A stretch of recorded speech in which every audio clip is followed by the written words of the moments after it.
So the Keep It On campaign is a campaign that fights against internet shutdowns. It's a coalition of many organizations, of course closed door for only civil society organizations. We have over 175 organizations that work in different fields. They don't just necessarily work on digital rights. They work on health, they work on freedom of access to information, so many different things, but they've come together as organizations valuing the importance of access to the internet. And we have organizations from over 65 countries now, and we run the list, and it's that we are able to document internet shutdowns, the shutdown stories, the trackers, and all of those things because of these really awesome organizations that have come together to tell the government this is unacceptable. Well, so an internet shutdown, and I always say this, doesn't happen on a normal Tuesday. It doesn't happen when you're sitting in a cafe, having your tea, having fika. That's not when it happens. It normally happens when you're organizing to protest because something really terrible has happened to your people, the folks that you live with, or your community. It's when you're organizing to go elect your public officials. It's when you're out on the streets protesting about human rights violations. So in very literal terms, it's the government decides one day that you're not allowed to speak and you should not be posting anything online. So they literally go off and turn off the internet so that you're quiet and you're being a proper citizen, not challenging the government. So I'm sure that's something that's completely unthinkable in the German sphere, in the German space, but we've had over 188 shutdowns just in 2018. And unfortunately, significant majority of those shutdowns, of course, happen in India, which is really problematic. India contributes for more than 65% of the internet shutdowns in the world. But then within the African continent, until today, we've had over 18 shutdowns just in Africa. And we're going to have one in over 2 weeks when Democratic Republic of Congo goes for an election, because that's a common thing. Yeah. Yes, one too many times. I've actually I have to go back and count in the database to see how many times the internet has been shut down in Ethiopia to know how many times I've experienced it. But yes, one too many times.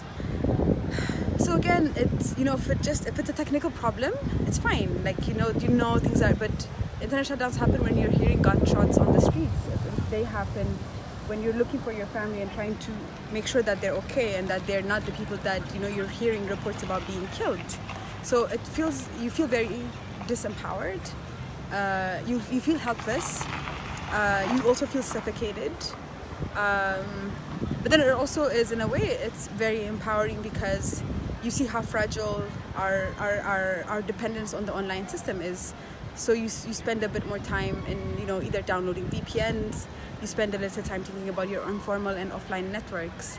And for me, internet shutdowns have significantly changed my career, the things that I focus on, and have made me realize how, I like to talk. Freedom of expression is very important to me. So it has empowered me in that way. If you can, twist that and look at the bizarre positive side of it. No. So the very common reasons that we know that are important for governments to shut down the internet is, when people are out on the streets protesting. When the people are out on the streets protesting, it becomes a national security or public safety issue, and that's when it's shut down.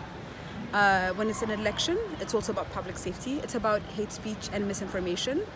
But you can't block the whole internet off and then tell people, oh, it's because of the hate speech.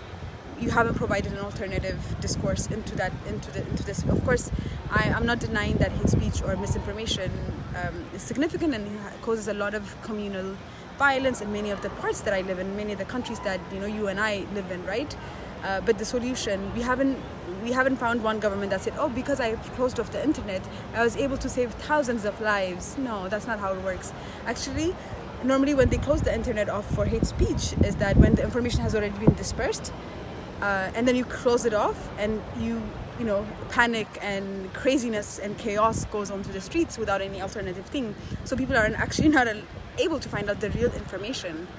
So it's actually counterproductive. It doesn't work. I mean, it's pretty clear. It's don't shut down the internet every time somebody sneezes. That's how it feels right now. but have we have laws and systems and the constitution and all of those things that provide that, for many countries provide that safety net, that safety system, right? So if the internet is shut down by the ISP, I should be able to challenge them, take them to court, and they should be able to explain to me that it was proportional, it was appropriate in this condition, and a fair and a free court should be able to decide whether that's free or not, that was right or not. Now it's only one man or one woman or a bunch of politicians that have an ulterior motive, that have a different interest, are the ones deciding when I get to speak and not, and that's unconstitutional. Yeah, so for me, I like to talk, I like to speak. So unless there's a court order telling me that that's not allowed because of this and this and this, the proportional and the appropriate reasons, I shouldn't have to go through this. And the very annoying and unfortunate thing is that if you have a landline or if you have a broadband connection, you pay every month, right?